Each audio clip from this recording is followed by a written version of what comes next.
Bad Mondays. By Handyman. Interlude. Questions and answers. The ash burst from the ground. It had laid there uncounted eons for all she knew. Time didn't matter in this place as much as it did back in Equestria. It wasn't entirely mystical, or whatever the dreamscape Luna entered into was. Even now she didn't fully understand what Luna was trying to explain to her, but learned enough the hard way to heed her advice on such things. Neither was it truly a physical place. Time did not matter here, at least not at first. One never suffered for hunger or thirst, but experienced both.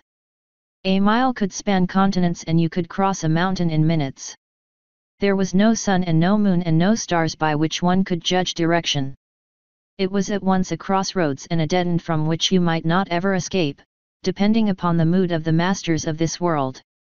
It was the perfect prison. Usually. Which was why Celestia was now making a personal visit to this realm of ash and dust. She took in a deep breath, the air dry, with the eerie, scratchy odorlessness of a world that was not dead since it had never truly lived.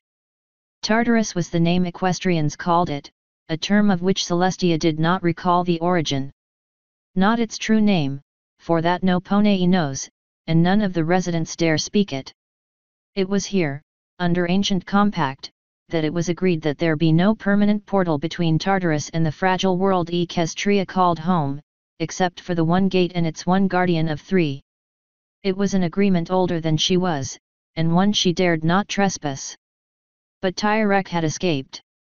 He escaped here, the ultimate prison, which held those who could not be dealt with by normal means, and that which could not be destroyed but could not be allowed freedom in a living world.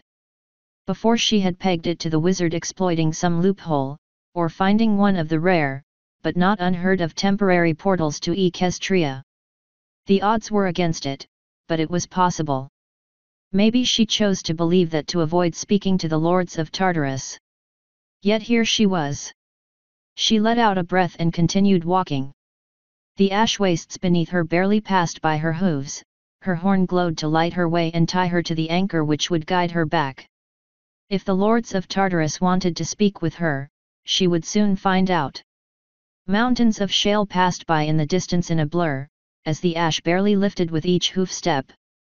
The clouds shifted in color and hue, but to no shade she could identify, not reflecting light but hiding whatever baleful source of light kept everything in this land without shadow hideously visible.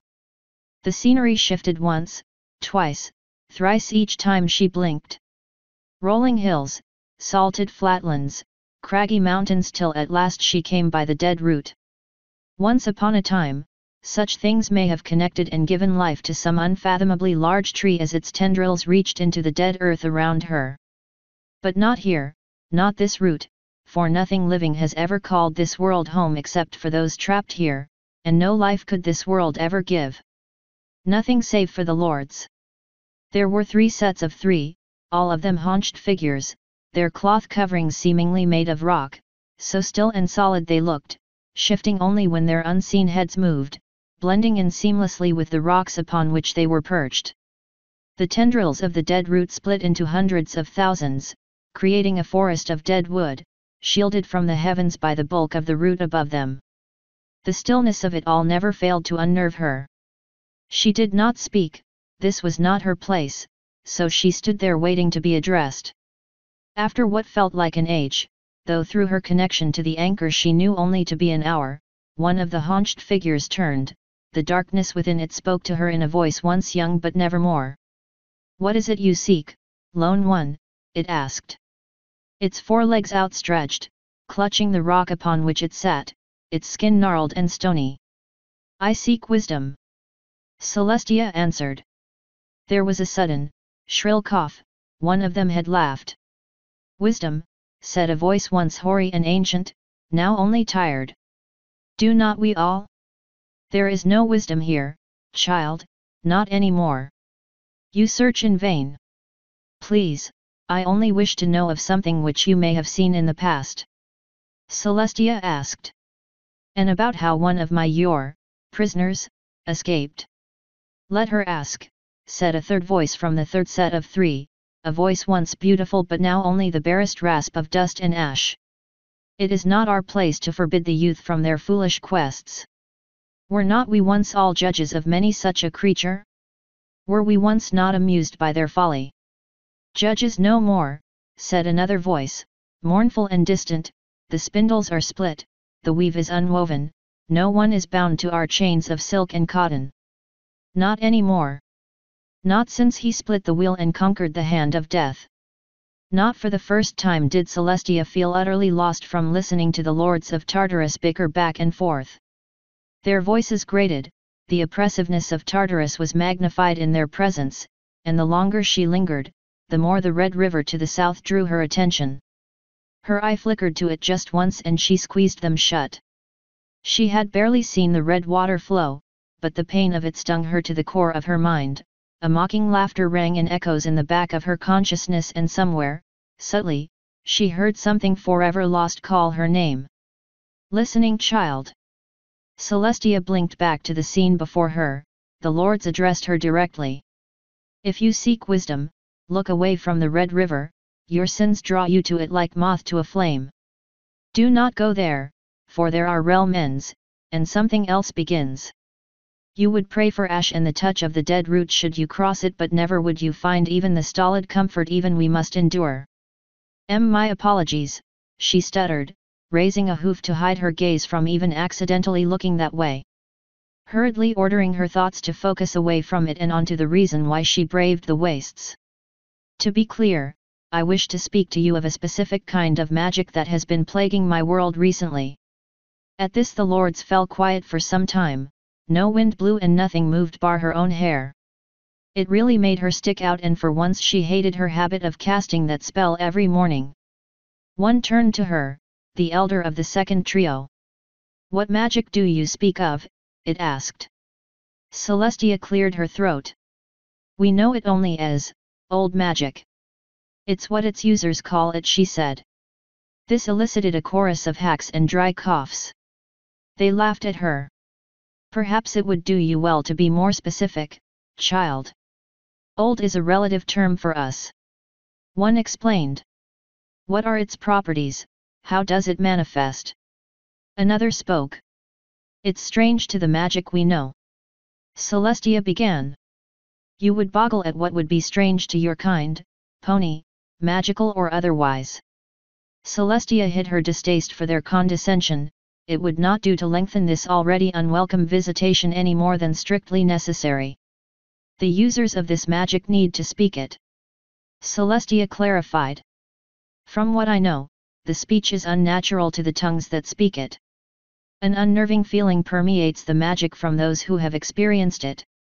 Their mages do not need any magical training, and wield the magic regardless of race or aptitude by reading the spells from their pages. Does your realm not have such concoctions? Spells wielding by merely reading them, one of the lords asked, from the third set to Celestia's right. Yes. She admitted. Then what is strange about their method? Another asked. That they can do so without any magical talent or training. Celestia answered. Ponies born without magical inclination or natural use can cast spells on par with archwizards. In general, without any natural affinity or inclination, no spell can really be cast without some instruction. The winds of magic are wild and without proper education, the crystalline way, dangerous. And yet these mages can wield without any fear of danger. An ancient asked. Yes. And it is unnerving, you suspect it is not of the winds of magic that blow through your world. Another crone asked. That is what I have come to. It seems similar to many kinds of magics, schools, philosophies, but further research always finds a break. It is as if it's not related to the magic of our world at all. And that is why you are here. Said the first to speak. Celestia merely nodded. The lords of Tartarus were silent for a time, a long time. Celestia had to focus on the spell cast by her horn to keep track of the time that passed in Equestria. Occasionally, one hooded shroud would turn to face another, in a silent conference to which she was not party. At last, they all, as one, turned to face her for the first time, Celestia reflexively shuffled her wings while under their gaze. "Can you describe the scripture which they read, child?" said one once young, her voice a tired friendliness. Celestia levitated the scroll which she held under her wing. She held it before her, unfolding it for the lords to see. "It's probably better to simply show you," she said, allowing the lords to gaze upon the intricate, swirling calligraphy of the old magic script, and the internal, seemingly endless repeat of the designs within each brush stroke in differing ink. Another long silence, broken only by what she could only describe as the first gust of wind she had experienced while in this bleak realm. The lords, collectively let out a breath. "It is not magic of your world, child," one started. "It is a form of magic from a world very foreign, very lost." "What do you mean?" Celestia asked, rolling up the scroll. "Some fields lie fallow, child," one said, turning her head away towards the north. Celestia decided not to look towards the grey throne. "Some fields are ripe and lush, flowering with much fruit. Others are deserts, where life, hardy but good, dwells and thrives in spite of adversity," said one who had yet to speak, the voice like falling sand. "Some are gardens, beautiful and serene. Others oceans, some, snowy tundra and endless light." "And the world where this magic comes from?" she asked. The nearest lord turned to look to the ground. "And some fields," it began, "some fields are burned. A trespasser brings this magic to your world," the youngest of the middle three EO said. "Through guile, art, and much malice, it was stolen into your world, its power tied to its master. The users tied to the magic and as such enslaved. Doomed to feed his debt so that he may remain free." "Who is this trespasser?" Celestia asked, feeling she was getting close to what she sought. "How do I defeat him?" "We do not know its name, only from whence it came," one explained, and then another, "and it is defeated when it can no longer pay its debts, and it has paid its jailers handsomely for many a free year to come." "Jailers? Debts? I don't understand. How can I defeat him? What are its debt, who are its jailers? Is it you? Did he escape Tartarus like Tyrek did? That obstinate child escaped through his own guile. It is no fault of ours if one is too thin for the bars to hold them, we have since rectified that mistake." They explained, "No prisoner of ours is the trespasser, a far more terrible doom is its choice from eternity. Where did it come from then? How is it using stolen magic from another world to terrorize my own?"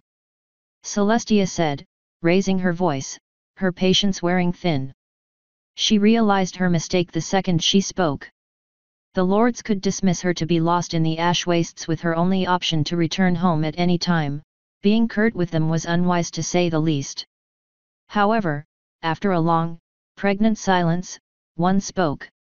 "Sometimes we are wrong," it admitted.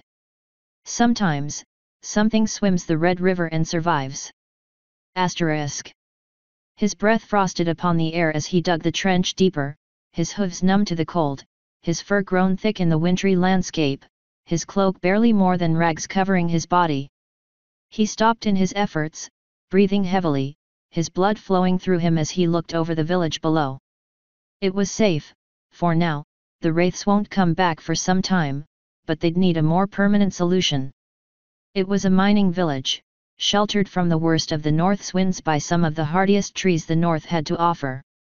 A tough breed he did not know the name of, for he did not ask, which raged against the brutality of their environs, growing thick and squat, their leaves sheltering the earth beneath them from the all-encompassing snow, allowing animals and fruit-bearing plants to survive where they shouldn't.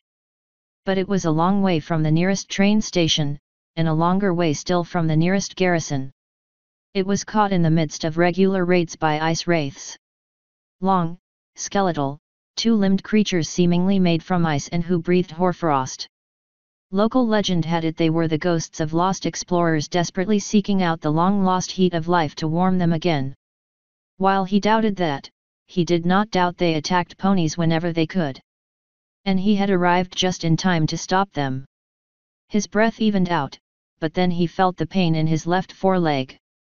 Grunting, he lifted it, pulled away a cloth. The wound had healed as well as it could, but every now and again the pain flared up from where the bone had been split. It could fracture again at any time. He snorted. The wind blew his long, golden mane into his face and ruffled the steadily growing beard. It would be nightfall soon. It was best if he retired for now and continue his work in the morning. He turned away from the village and walked back into the cave he had turned into his new home. With a flick of his horn he cast a fire spell upon the frozen wood and closed over the entrance to the cave. It wouldn't be as nice as staying within a house, but it would have to do for now. He slumped into the covers he had gathered for himself. A part of him still squirmed at the idea of hunting, but as the natives of this snow-blighted land knew from long travails, and which he had to learn, sometimes survival has to overcome principles. The fur of the mets warmed him as he lay down to sleep. He watched the fire as it burned through its life as he wondered all his options. He was alone, he was without a goal and he was lost, but he put those worries aside. For it was, he thought, the only way he could find himself. Asterisk. What do you mean you can't get him? Chrysalis all but bellowed into the glass globe in her room she used to communicate with agents bearing the amulets. I mean he's not here. Thorax hissed, ears clasped against her skull looking around. Chrysalis just had to start shouting at her in the middle of the marketplace, didn't she? She took care to up the scarf on her face. Winter may have been over but there was still a bite in the air, and the last thing she needed was to draw more Griffin's attention by talking to herself. Then where is he? Chrysalis willed into the orb with all of her might. Outside, something exploded, but Thorax wouldn't be able to hear external sounds beyond the voice of the one using the orb. I have no idea. He left not long after I had arrived. I didn't have time to secure a connection to him. Thorax answered. He's been gone for over 2 weeks now. Then find him. Chrysalis demanded. Outside in the hallway changeling were running around screaming. Why? What's happening? Thorax asked as she turned a corner, sensing the urgency of the situation. Some idiots dug too deep and we woke something up and it's scaring the Tartarus out of every changeling under the earth. Chrysalis explained. It sees emotions, we need something here it can't read. What? What is it? Thorax, now worried, was stepping in place in her agitation. Aether Enter. Chrysalis answered. Thorax was silent for a moment. Aether Enter? She asked flatly, her panic subsiding almost immediately. Yes. You do know those things are harmless, right? Thorax asked. You do not speak to your queen like that. Chrysalis said coolly. Thorax rubbed the bridge of her muzzle between her eyes. Sorry, your majesty. But you do know that they can't harm you, right? They're gaseous, more or less immaterial. The only thing they do is cause hallucinations, she pointed out. That doesn't change the effect they have and you know it. Chrysalis snapped. We need something capable of scaring it off. Thorax resisted the urge to sigh. I'll see to it, Your Highness. Thorax said. Well, do it quick. Chrysalis said, slapping the globe with a boof, more or less ending the connection. She turned. 2 guards barged into her apartments. My queen. We must leave before it. The windows burst open, sending glass shards all over the room. A terrible miasma of iridescent color emerged into the room. A terrible visage of disconnected bones floated in place before forming into a monstrous expression. The thereiner monstrous cry shook the ziggurat to its core. So what's up? Jacques asked, strolling over to Thorax from the fountain.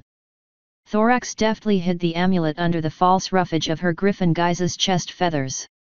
Oh? Nothing much, just thought I had to attend to something urgent, but turns out it was a false alarm. She answered. Jacques eyed her for a moment before smiling. Well, all right then, coming along? We're going to be late, she nodded, but grimaced. I don't understand what Crimson needs us for if it's a simple gathering expedition for the alchemists, she asked. Jacques shrugged with one shoulder. No idea, but I couldn't turn down such a pretty face. Thorax shot him a look and he laughed. Got you. Thorax blinked in surprise and just turned to face ahead and hurried her pace. Jacques simply laughed harder. Asterisk. It's so wonderful being the Imperial Wizard. Sunburst beamed, the sun splitting through the trees of the courtyard, the arches of the walkway just low enough to ensure those walking down its center wouldn't be blinded as they went on their various ways. The liaison grunted as the ground shook, a muffled crump telling the tale of another explosion. Neither he nor the court wizard missed a step as courtiers hurriedly made their way to and fro from the courtyard. Eager to cross it and get to their destinations and not linger any more than they had to. I get to teach the next generation of royalty the wonders of magic. Yup. A beleaguered gardener galloped screaming at the far end of the courtyard, his man afire. It is a heavy responsibility. Sunburst said stoically, taking a moment to run a hoof through his growing beard. He had been going for a star swirl look lately, he thought it made him look wise. Given the fashion with most wizards these days is clean-shavenness, he only ended up looking even more unkempt and untidy than usual. It certainly is, his companion said as he escorted the Imperial Wizard and his magically levitated bag of teaching equipment. There was the clink of metal on metal and the liaison spied some rather expensive pieces of plate armor poking from the bag. He let a wry smile cross his lips. It must be a practical exam today. It's hard, nay, impossible sometimes. But it must be done. For the good of the world. A noble calling indeed. The liaison said with a sigh, flicking his ear in the direction of a new source of noise. Some pony, somewhere, was screaming about their eyes after a particularly glaring explosion of light erupted from the windows of the study tower they approached. Fortunately for them, the doors ahead had no windows on them. The last ones did, but he had left a little word and some little coins to ensure the new ones had no windows, for exactly this reason. He still had after images from the first time he was blinded. Sometimes though, sometimes, I wonder if I can do it some days, you know. Sunburst said as they neared the door. I can imagine. Flash said as he levitated the keyring in front of him, going through the keys one at a time. The entire world became purple for a few seconds. Sunburst let a contented smile cross his face. One of the new crystal masons working on the south wing of the palace screamed about why everything down was now up. So, you still want me to make it look like an accident or? Will you? I'll pay. Sunburst said suddenly, face filling with hope. Flash Sentry tapped a hoof on his chin for a moment, then the key clicked and the door opened. Nope. Sunny. An enthusiastic pink blur tackled Sunburst to the ground in an explosion of speed. The wind rattled his armor and blew through the crest of his helmet as Sunburst exploded into a cloud of books, incredibly durable vials of volatile potions, reagents, and metal plates. Sunburst had prepared himself for the alicorn cannonball, but being prepared to prevent broken bones meant nothing about cancelling momentum. Flurry hard hopped in circles around him, as he lay there waiting for the world to stop spinning. Sunny. Sunny. Sunny. Sunny. A frazzled-looking maid stumbled from the tower door. Flash gently held out a hoof to hold her swaying body steady and point her in the direction of the palace in a wordless, practiced motion. Another maid would come to tend to the princess in due course once her lessons had finished for the day. They locked the door as much to ensure there was some pony watching the princess as much as it was a means of letting the princess know she wasn't allowed out or into somewhere. Not that it could really stop her, but it's the thought that counts. Happy to be back? Flash asked, looking off into space in the practiced manner of every guard's pony before him. He let himself smile. Sunburst just stared at the canopy. Why did I come back early again? He asked no pony in particular. Flash answered him anyway. Because Celestia had already sent more than enough wizards and mages with the envoys to Griffonia that you were superfluous and Flurry refuses to be taught lessons by any pony else. Oh. Goody. He looked to his friend, pleading for mercy with his eyes. Are you sure I can't pay you to make it look like an accident? Pretty sure. Flash said as Sunburst got up sighing from the ground, brushing his robe down and picking up his dropped belongings. Oh, Sunny. Sunny. Flurry Heart said, jumping and letting her wings slow her descent repeatedly. Can we do the big spells? I wanna do the big spells. Just one, please. Now Flurry, you know your mother wouldn't want you to learn those just yet. Oh come on. She pouted. Sunburst sighed. Okay, but only the telekinetic kick. He relented. Flurry Heart shot her hooves in the air in victory. Yeah, yes, she said, excitedly running back into the ruined battlefield that was her study tower. Sunburst hesitated before following her. So, good luck. Flash said. Sunburst didn't even give him the dignity of looking at him as he walked through the door. You're an ass, Flash. I am actually. Twice removed, 4 generations back, on my mother's side. He said, the answer kept changing every time he gave that response. No, I mean ugh, whatever. Oh, I forgot to mention, Flash began. Sunburst turned and raised an eyebrow. You still owe me 40 from that bet 5 months ago, so I can't bury you in the outfields until you either pay up front, or at least buy the shovel for me. Flash, you son of a donk. The door closed, the lock clicked, and Flash Sentry shuffled his spear from the crook of his foreleg to his side brace, turned around, and walked back to the palace, whistling all the way. When he got there, the night watch was changing, as the day guard took up their positions.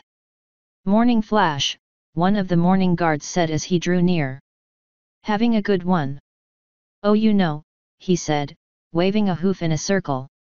A number of increasingly loud no's reached his ears before a large crash could be heard, the tower shaking with seismic activity, and something launched from a side window at ridiculous speeds in an explosion of glass and wood shards. It's a Monday.